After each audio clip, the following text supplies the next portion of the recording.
Boa noite, pessoal. Para quem não me conhece, meu nome é Cláudia.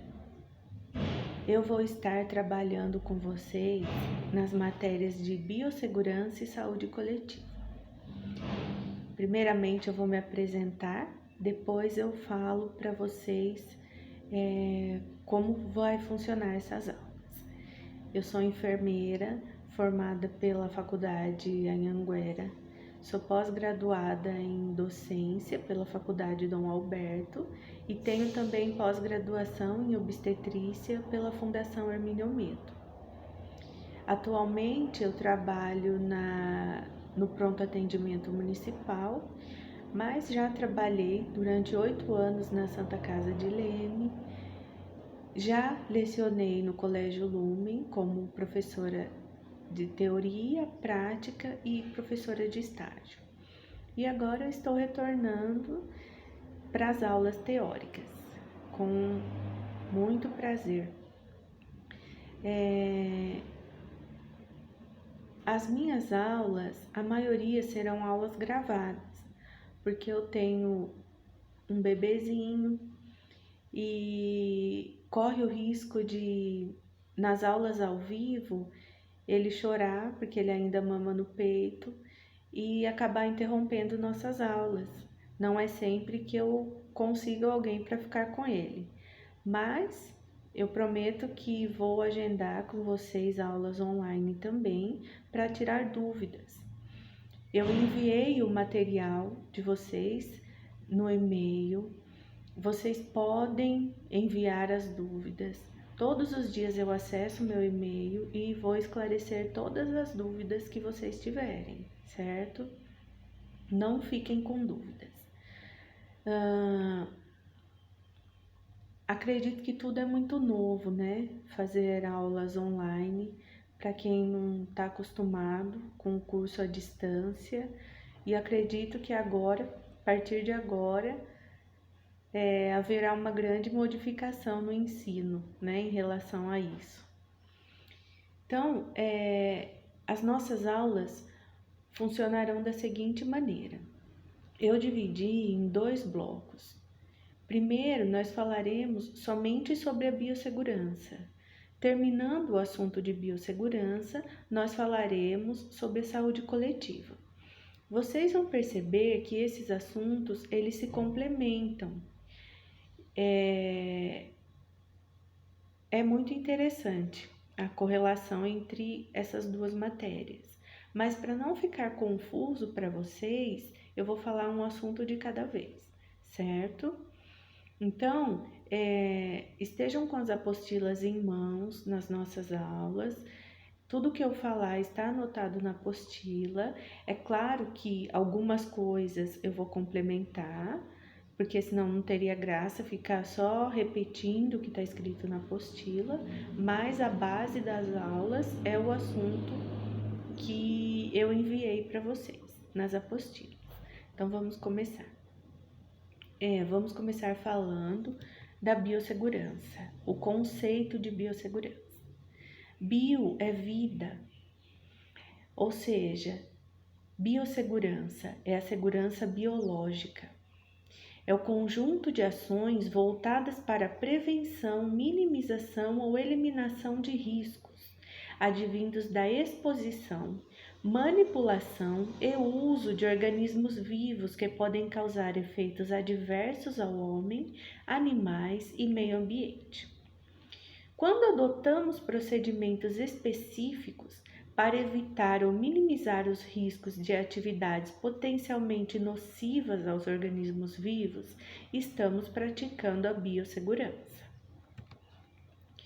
O objetivo de quem aplica as normas de biossegurança é reconhecer as fontes de perigo, avaliar as situações de riscos que essa fonte oferece e controlar esses riscos, tomando decisões para promover mudanças que resultem na solução de problemas e garantia de segurança. A biossegurança, ela visa garantir a saúde do trabalhador e da população em geral. Então, ela busca controlar os riscos e as infecções. O que seria isso? São medidas que nós, profissionais de saúde, devemos tomar para evitar riscos de contaminação para nós, para a nossa saúde e para a saúde do paciente. Dentro da biossegurança, nós iremos trabalhar com métodos de barreiras para a nossa proteção e para a proteção e segurança do paciente. Nós, na área da saúde, nós estamos expostos frequentemente a agentes patogênicos, que são vírus, fungos, protozoários, bactérias.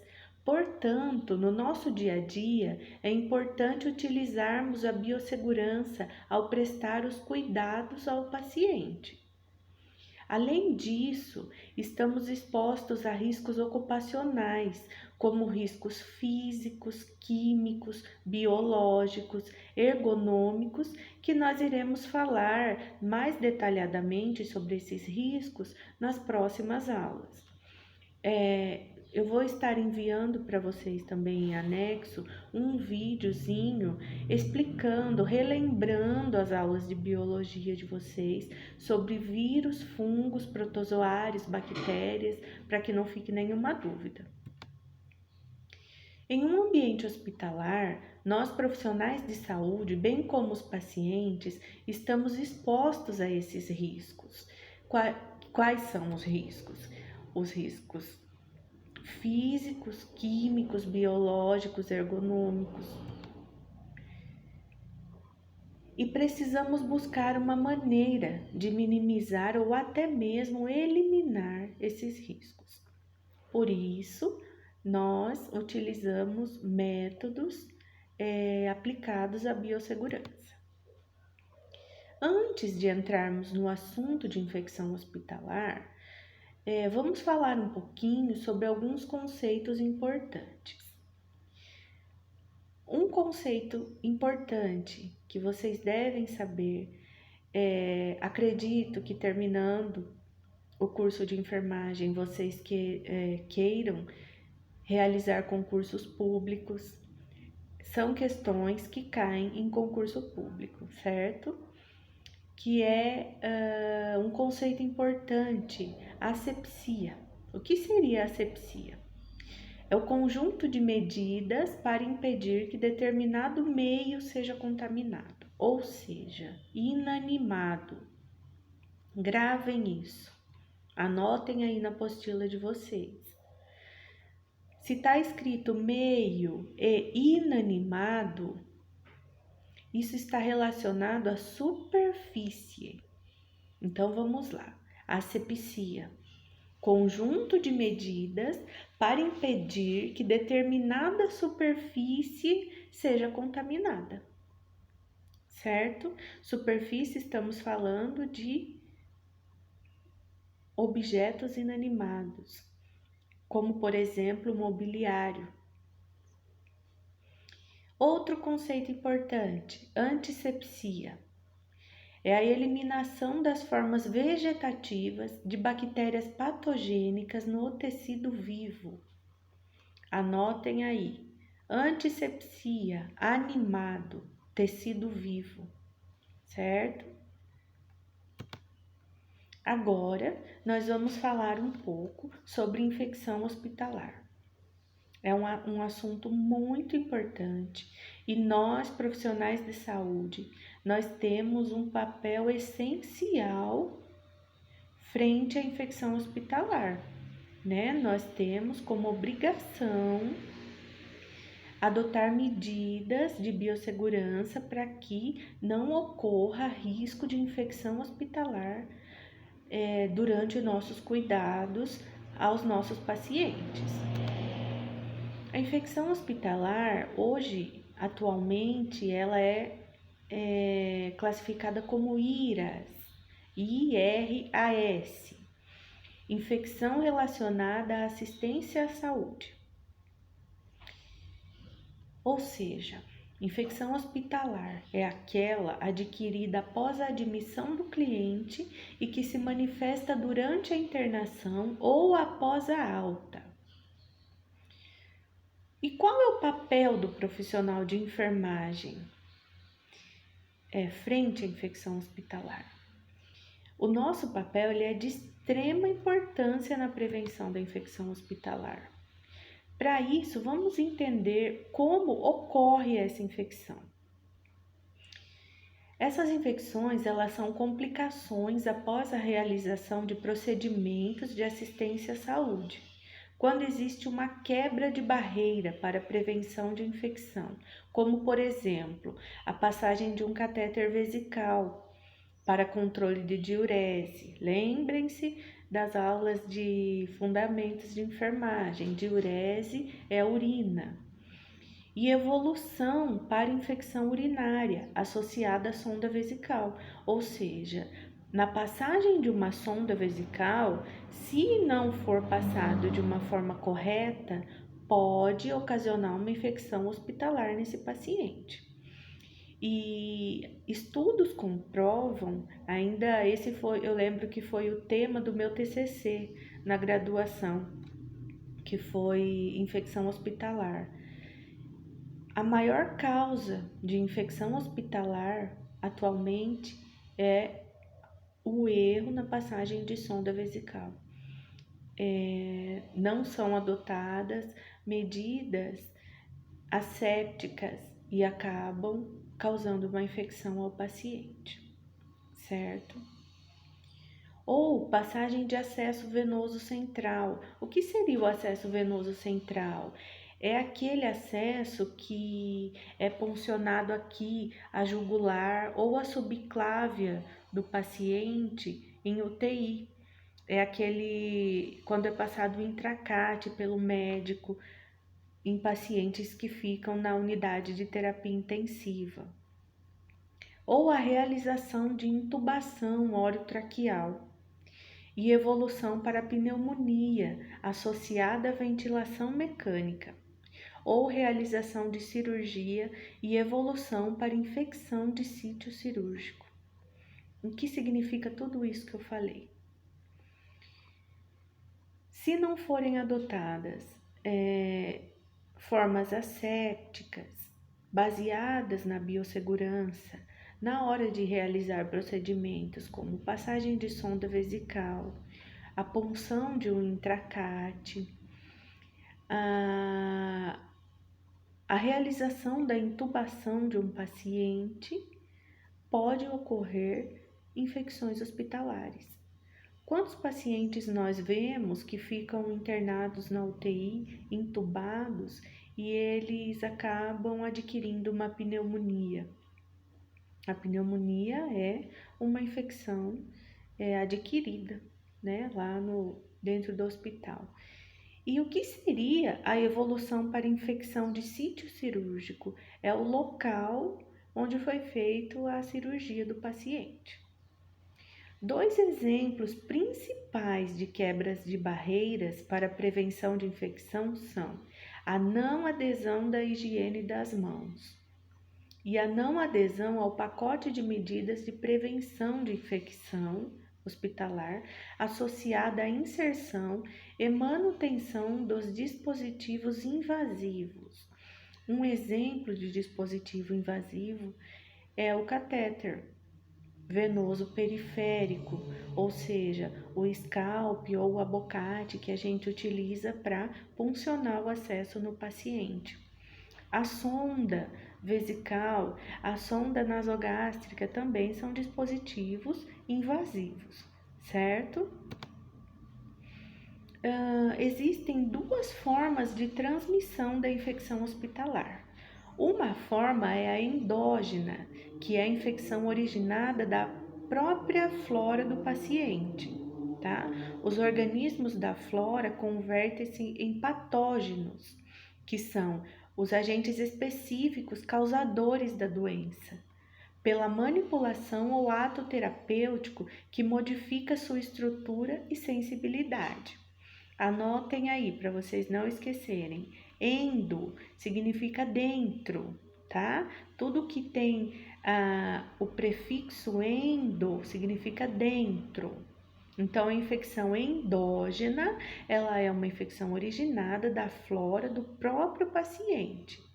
Ou seja, infecções endógenas, elas geralmente são infecções generalizadas ou em septicemia, elas são perigosas, pois refletem um problema grave de imunodeficiência ou resistência bacteriana.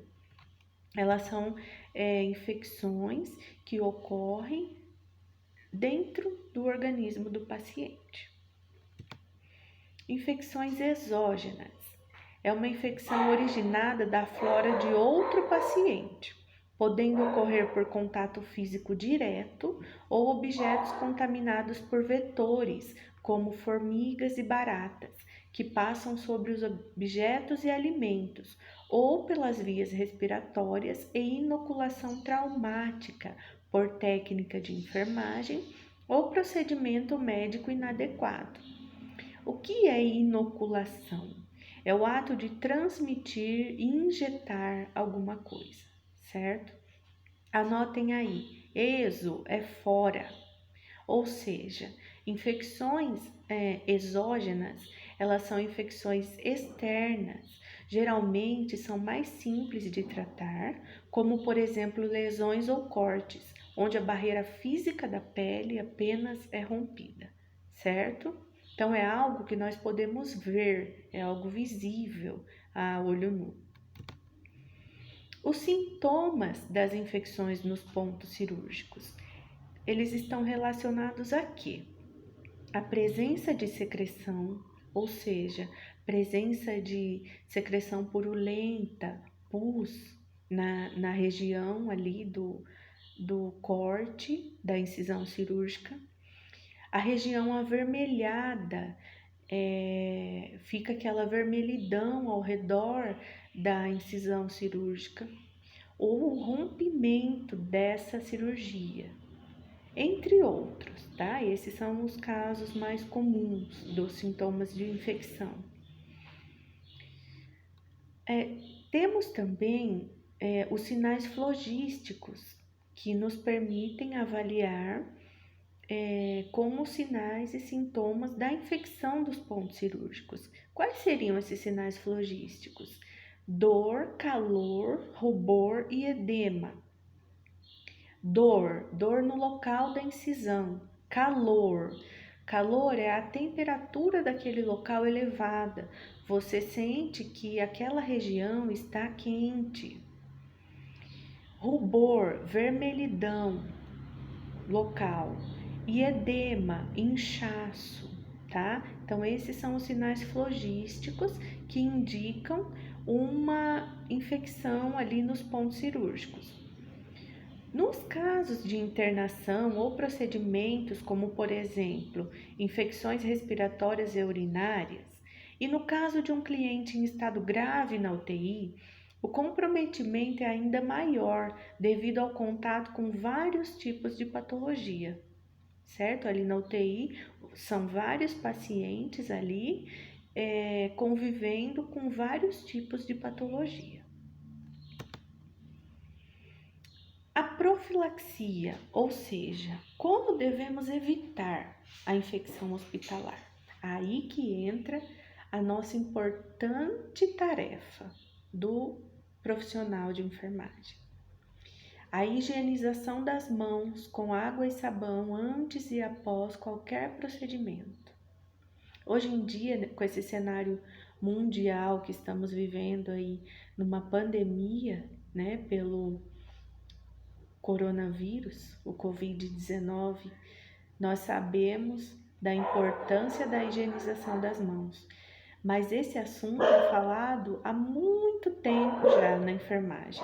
A importância da lavagem das mãos, o quanto nossas mãos elas são fonte de transmissão de infecção para os pacientes e para nós mesmos.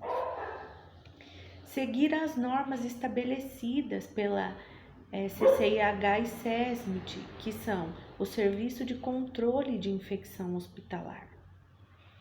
Orientar funcionários e acompanhantes a não sentar ao lado do paciente. O paciente, quando ele está internado, ele está suscetível a infecções. E às vezes o visitante, ele vem da rua, ele não teve tempo de tomar um banho, ele saiu direto do trabalho e foi até o hospital visitar o paciente, ele senta na cama e às vezes aquela roupa está contaminada e ele acaba transmitindo alguma infecção para aquele paciente. Manter a higiene pessoal adequada, a nossa higiene pessoal, unhas aparadas e limpas, uniforme limpo, cabelos presos ou curtos e barba aparada. Tem um caso que ocorreu no hospital, em uma UTI neonatal, onde os bebês eles eram acometidos por infecções muito frequentemente. E a CCIH foi averiguar o que estava acontecendo com aqueles bebês. Muitos estavam indo a óbito, outros ficavam em estado muito graves devido à infecção. E eles foram investigar. E quando ocorre uma infecção exacerbada em algum setor, no hospital, eles fazem investigação e o primeiro alvo somos nós da enfermagem, porque nós que prestamos os cuidados diários, né, durante 24 horas ao paciente. E eles foram fazer uma pesquisa da flora das mãos daqueles profissionais de enfermagem. E o que foi constatado? Que tinha uma funcionária lá que ela tinha as unhas compridas, mas as unhas estavam sempre com esmalte, sempre bem feitas, e ela prestava cuidado a essas crianças, esses bebês. E ela usava esses esmaltes, mas o que o pessoal não sabia é que por baixo dessas unhas ela tinha uma micose. E através das mãos dela, aqueles bebês eles eram contaminados. E depois que foram fazer a investigação, eles descobriram que foi por conta disso, certo? Então, é muito importante mantermos as nossas unhas aparadas e limpas. A nossa higiene, para que possamos proteger da melhor maneira o nosso paciente. Observar o aparecimento de sinais e sintomas no cliente, como febre, erupção da pele, ferimentos com presença de pus e diarreia, que são sinais que indicam uma infecção. A desinfecção ou esterilização de todos os artigos e equipamentos antes de serem usados no cliente, certo? Na verificação dos sinais vitais, por exemplo, os estetoscópios, esfigmomanômetros, os termômetros, oxímetros, que são equipamentos que utilizamos nos pacientes, eles devem ser higienizados ou esterilizados corretamente. Manter limpa a unidade do paciente. Vocês já aprenderam, acredito, sobre a unidade do paciente, né? É tudo aquilo que está ali cercando o paciente no seu quarto, a cama, a escadinha, o suporte de soro, o mobiliário, é a unidade do paciente. Utilizar métodos de barreira, como os EPIs, luvas, óculos de proteção e avental, quando há risco de contato do profissional de saúde com fluidos corporais do cliente. A descontaminação do ambiente após a alta do cliente. A prevenção de acidentes com material pérfuro-cortantes. E seguir normas e protocolos da instituição quando atender pacientes com doenças transmissíveis. Sempre vão existir protocolos na instituição nos orientando como devemos proceder quando formos prestar um atendimento ao paciente que é portador de uma doença transmissível. E nós devemos seguir rigorosamente essas normas. As infecções, elas podem ser resolvidas de várias formas, como o tratamento de suporte para o corpo, o uso de medicamentos específicos, a vacinação ou soro, certo? Então, na aula de hoje nós falamos sobre os conceitos de biossegurança e a infecção hospitalar. Se vocês tiverem dúvidas, encaminhe essas dúvidas no meu e-mail, eu estarei respondendo.